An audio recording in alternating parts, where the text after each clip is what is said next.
इस वीडियो के अंदर आप सभी बच्चे सीखेंगे लेटर, वर्ड और सेंटेंस। तो चलिए हम चलते हैं अपने चार्ट की तरफ।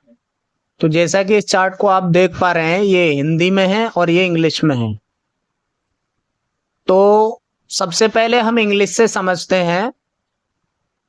इंग्लिश और हिंदी में कुछ चीजों को आपको फर्क देखने को मिल सकता है, इसलिए आपको ये वीडियो एंड तक देखनी है ताकि एक बार आप इन चीजों को समझ लें तो दोबारा आपको जो है ये चीज रिपीट ना करनी पड़े।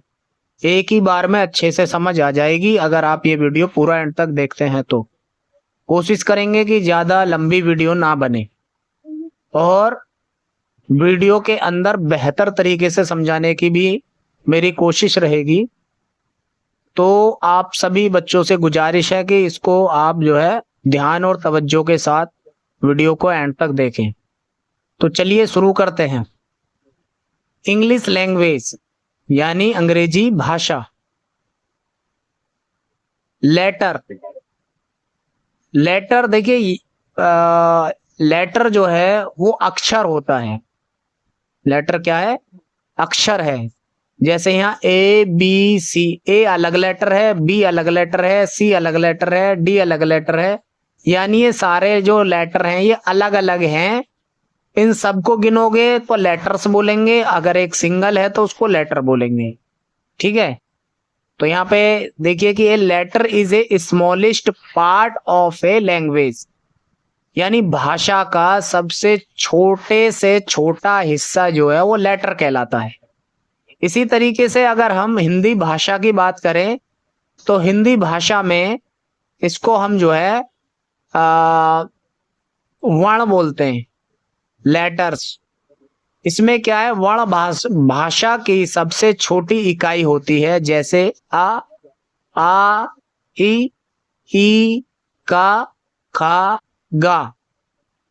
लेकिन इसमें एक चीज जो है हिडन है, जो इसमें नहीं दिखाई गई है, क्योंकि जो वर्ण होता है उसको हम का नहीं पढ़ते, का इस तरीके से पढ़ते हैं। और यहाँ पे जो है आपको मैं दिखाता हूं कि आपने देखा होगा कुछ के नीचे जो है, लेटर्स के नीचे या सॉरी वर्ण के नीचे इस तरीके से आपने एक लाइन देखी होगी, यही है वो वर्ण, इसी को वर्ण पढ़ते हैं।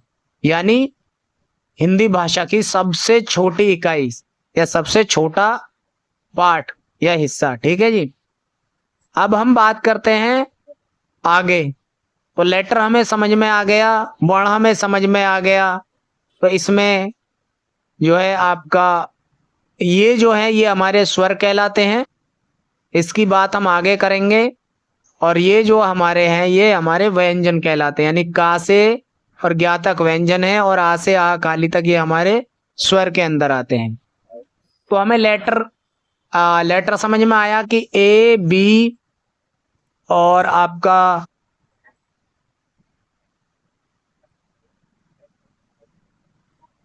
ये जो आपका ए बी सी डी ये क्या है, आपके लेटर हैं। और सारों को अगर हम बोलेंगे तो लेटर्स बोलेंगे। जिस तरीके से यहाँ वर्ण है तो वर्ण यहाँ पे ज्यादा दिए गए हैं, इसलिए इनको लेटर्स यानी वर्ण यानी एक से ज्यादा है। अब बात करते हैं हम वर्ड की। वर्ड को हम हिंदी में बोलते हैं शब्द। अब देखिए शब्द, इसमें तो यहां आ जा रहा है और इसमें यहां आ जा रहा है, तो ये क्या चीज है फिर? देखिए अक्षर जो है वो वर्ण जब लिखते हैं तो उन्हें अक्षर कहते हैं। जैसे का मा ला पा ता रा ना। अब ये मैं बताता हूं कि ये कैसे बनते हैं। इसके लिए आपको क्या है कि जो मैंने बताया था कि इस लेटर के नीचे जो लाइन रहती है ये होता है आपका वर्ण। और स्वर जो होते हैं वो, स्वर की जो डेफिनेशन है या परिभाषा है यानी वॉवेल्स की, वो बिना किसी कॉन्सोनेंट्स की हेल्प के बोले जाते हैं। यानी वो बिना किसी व्यंजन की हेल्प से बोले जाते हैं। जैसे आ, ये दिख रहा ना, आ, ये जो आ की जो साउंड आ रही है केवल आ की ही आएगी, ई की ही साउंड आएगी, चाहे वो छोटी हो या बड़ी हो। बस इसमें हमें कम और ज्यादा खींचने का फर्क रखना होता है, साउंड एक ही आती है। आ में आई आएगी और कोई सी इसके अंदर साउंड नहीं आती है। इसी तरीके से अगर हम का को तोड़ते हैं तो का के अंदर दो साउंड आते हैं। का, एक तो का आ जाएगा आपका और दूसरा आएगा प्लस आ, जो लास्ट में आ की आवाज आ रही है। तो ये आ क्या है हमारा, आ स्वर है यानी वोवेल है। तो इस वोवेल की हेल्प से ही हम का को बोल पा रहे हैं।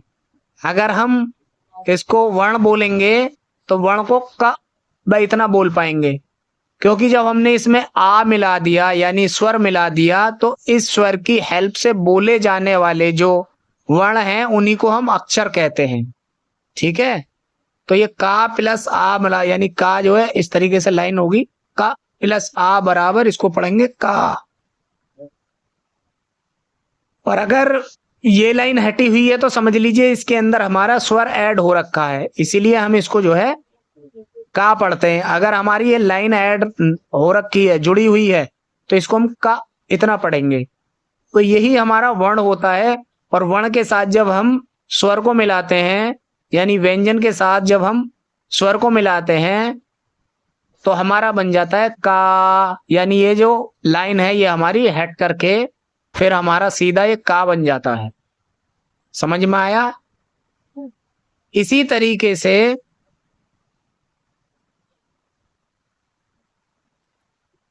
तो ये जितने भी हमारे व्यंजन हैं ये सारे स्वर की हेल्प से बोले जाते हैं। माँ को अगर हम लेंगे तो माँ प्लस आ होगा उसके अंदर। तो आप साउंड देखिए, माँ यानी माँ और आ दो साउंड आ रही हैं। तो यानी जो लेटर या जो अक्षर स्वर की हेल्प से बोले जाते हैं वो व्यंजन होते हैं, कॉन्सोनेंट्स। और जो स्वरतंत्र रूप से बिना किसी की हेल्प के बोले जाते हैं वो स्वर होते हैं, यानी आ से लेके आहा खाली तक। बाकी जो हमारे वर्ण हैं वो कुछ इस तरीके से होते हैं, मैंने बताया उनके नीचे इस तरीके से एक लाइन लगी होगी और इसको जल्दी पढ़ा जाता है। ठीक है, यानी पूरी तरीके से हम इसको जैसे का यहां पढ़ रहे हैं इस तरीके से का ना पढ़ के का पढ़ेंगे। तो ये जो है अक्षर ये कब बना, जब हमने इसके अंदर स्वर को मिलाया, का प्लस आ मिलाया तो ये हमारा का बना। ठीक है, और वर्ण क्या है, वो का ग, ये हमारे वर्ण है। समझ में आया? इसी तरीके से लेटर हमारा जो है सबसे छोटी इकाई हो गई, स्मॉलेस्ट पार्ट ऑफ लैंग्वेज, यानी अंग्रेजी भाषा का सबसे छोटा हिस्सा।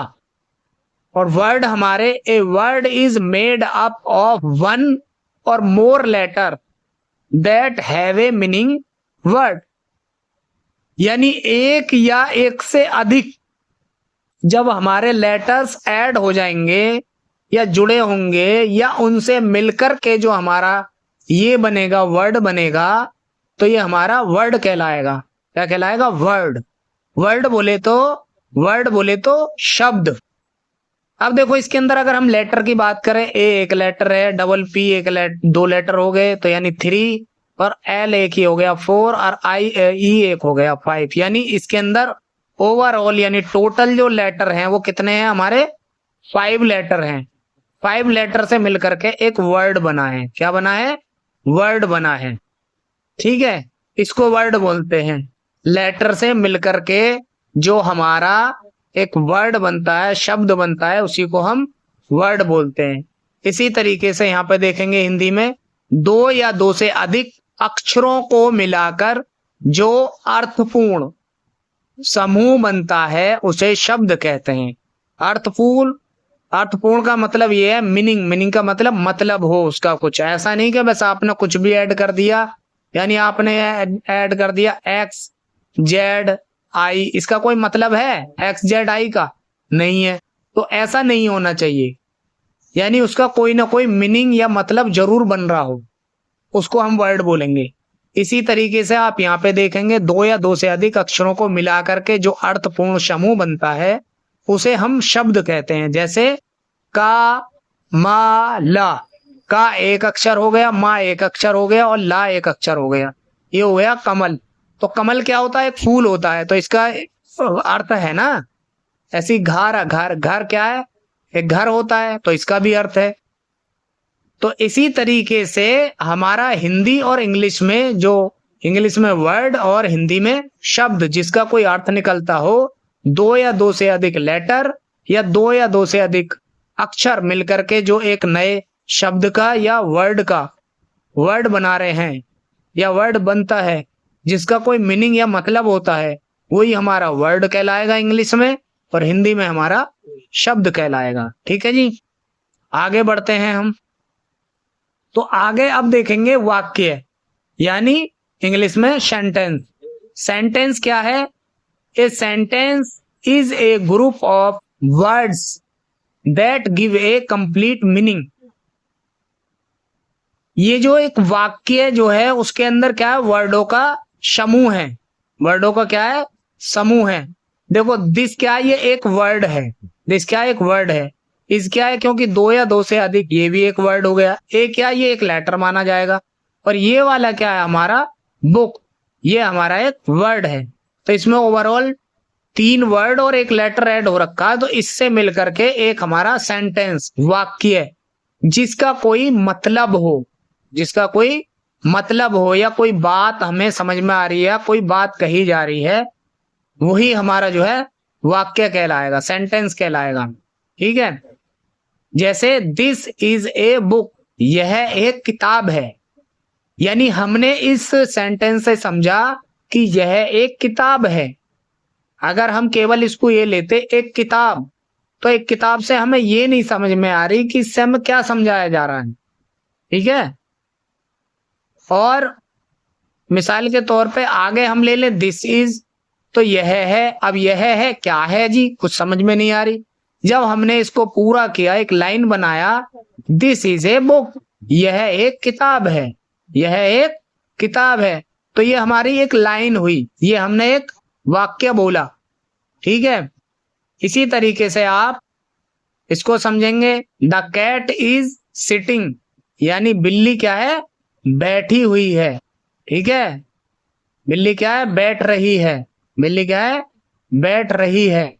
इसी तरीके से आई एम ए स्टूडेंट, मैं एक विद्यार्थी हूं, यानी मैंने अपने बारे में एक बात कही जिसका अर्थ है क्या है? कि मैं एक स्टूडेंट हूं, मैं एक विद्यार्थी हूं।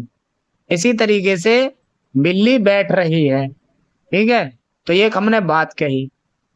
इसी तरीके से अब हम आएंगे इधर हिंदी में वाक्य। वाक्य सेंटेंस, जब शब्दों को मिलाकर पूरा अर्थ बताने वाला समूह बनाया जाता है, उसे वाक्य कहते हैं। यानी पूरा अर्थ बताने वाला, यानी कोई एक बात जो पूरी हो, इनकम्प्लीट ना हो।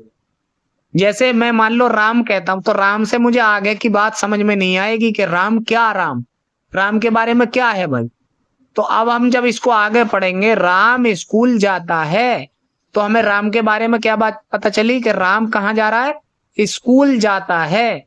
तो ये एक बात हमें पता चली, किसी ने हमसे कहा कि भाई राम स्कूल जाता है, या हम कहें स्कूल जाता है, तो स्कूल जाता से क्या समझ में आ रही है? किसके बारे में बात हो रही है? नहीं पता चल रही। तो इनकम्प्लीट वाक्य हो गया, सेंटेंस हो गया। तो यानी जब हमें किसी लाइन को बोल रहे हैं और उसका एक मतलब हमें पता चल रहा है, उसी को हम जो है पूरे तरीके से वाक्य या सेंटेंस कहते हैं। दूसरा लो, सीता किताब पढ़ती है। अब मैं कहूं किताब पढ़ती है, तो किताब पढ़ती से क्या समझ में आएगा? कौन पढ़ती है जी? अब आपका सवाल ये होगा, तो यानी इनकम्प्लीट बनना है। तो हम कहेंगे भाई सीता किताब पढ़ती है, तो हमें पता चला कि सीता के बारे में बात कही जा रही है कि सीता किताब पढ़ती है।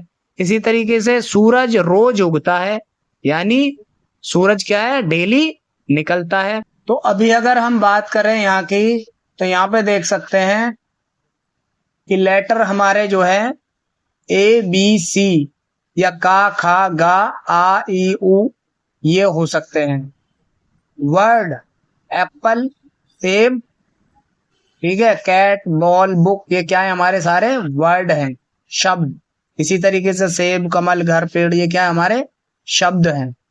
सेंटेंस यानी वाक्य, दिस इज एन एप्पल, यह एक सेब है। इसी तरीके से सीता किताब पढ़ती है, राम स्कूल जाता है, ये हमारा क्या हो गया, वाक्य हो गया।